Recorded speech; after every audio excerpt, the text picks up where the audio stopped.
Welcome back to my YouTube channel.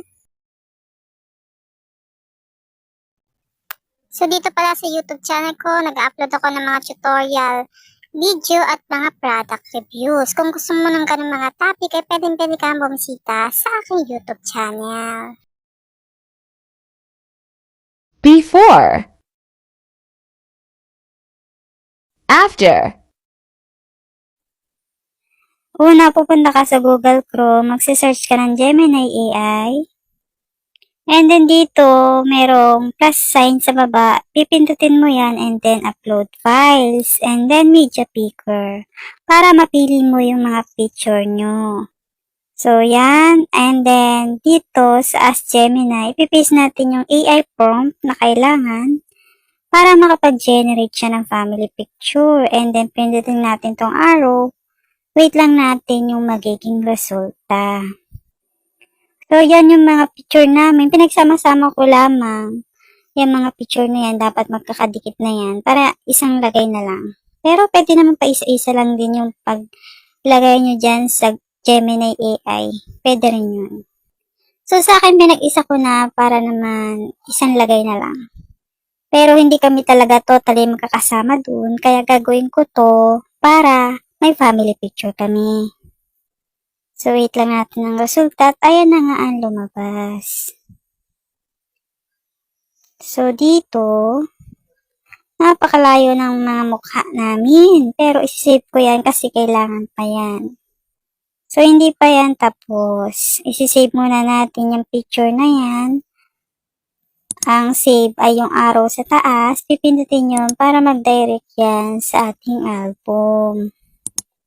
And then, ang sunod nating pupuntahan ay yung isang app. Meron pa tayong isang app na gagamitin para dito sa ating family picture. Meron pa tayong isang app na i-open para magawa yung family picture natin, yung mas malapit sa totoong mukha. Ito yung app na ito, itong Remake Face AI. So, kung magda-download ka nito, meron nito sa Play Store. At dito nga natin ilalagay yung picture na galing dun sa Gemini AI. Ayan yun.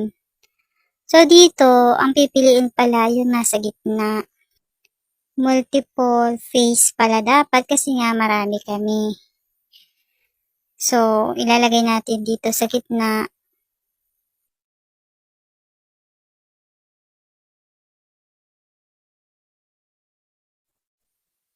Tapos, ilalagay natin yung picture na galing sa Gemini AI. Tapos dito, mayroong mga plus na nakalagay. Dito mo ilalagay yung mga picture nyo. Kung kaninong mukha ba dapat ipalit. Ayan, halimbawa yan, kay Papa, kay Inay, sa kapatid ko, ako, ganun. So, isa-isa picture. So, yan. Una muna yun dun sa aking ama, dun sa aking ina. So, sa mga kapatid ko, isa-isa talaga sila para yung mukha namin ay magtugma dun sa totoong family picture. Kaya dapat kung maggagawa kayo nito, meron na kayong mga picture dyan sa album nyo para dire-diretso na lang yung paglagay nyo dito.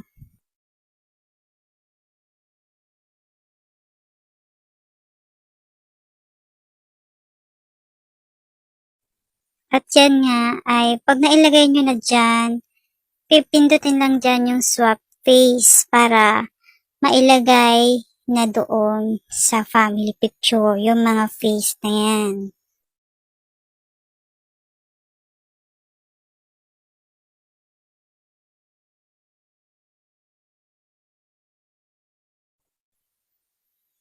At ito nga ang naging resulta ay mas naging malapit naman yung mukha nito kaysa kanina. So, kung gusto nyo i-download, ay pipindutin lang yung download at magda-direct na yan sa inyong album sa gala. Yung AI prompt na ginamit ko kanina sa pag-paste sa Gemini AI ay lalagay ko sa description box para makopy nyo. Pero paano nga ba makita yung description box na sinasabi ko? Nasa YouTube channel ko po yun. Nasa YouTube channel ko lang, punta kayo. And then, ito yung aking YouTube channel, Jelly and Tutorial. So, subscribe nyo na din. And then dito, ituturo ko sa inyo kung paano nyo makakopy yung mga nilalagay kong AI prompt sa description box. Kasi nga madami nahingi sa akin. So, for example, ito. Ayan, pipindutin natin yung video na yan. And then, ito ang lalabas. Ito yung caption ko. So, dito, sa may caption, sa baba, ay makikita nyo tong more. May more dyan ito. Ipindutin nyo lang yung more at ayan na yung description box na sinasabi ko. Nandyan po yung AI prompt na pwede nyo siyang makopy. So, kung gusto nyo pang mag-view, pindutin nyo po ulit yung more. At ayan na nga po ang AI prompt na kailangan para makapag-generate ka ng AI photo.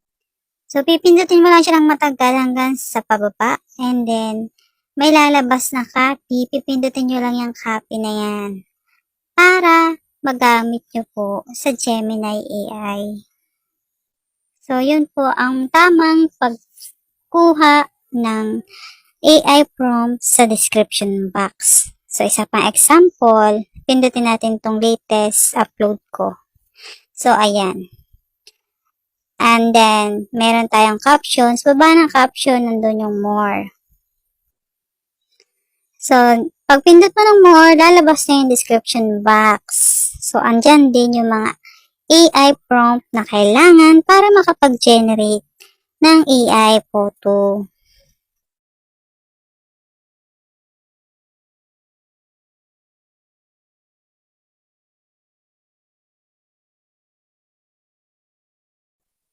Madali lang mag-copy. Pipindutin nyo lang ng matagal hanggang sa pababa. And then, tatanggalin nyo yung kamay nyo. And then, may lalabas na copy. Pipindutin nyo yung copy. So, kung mahirapan kayo mag-copy and paste, may tutorial naman akong ginawa about dyan.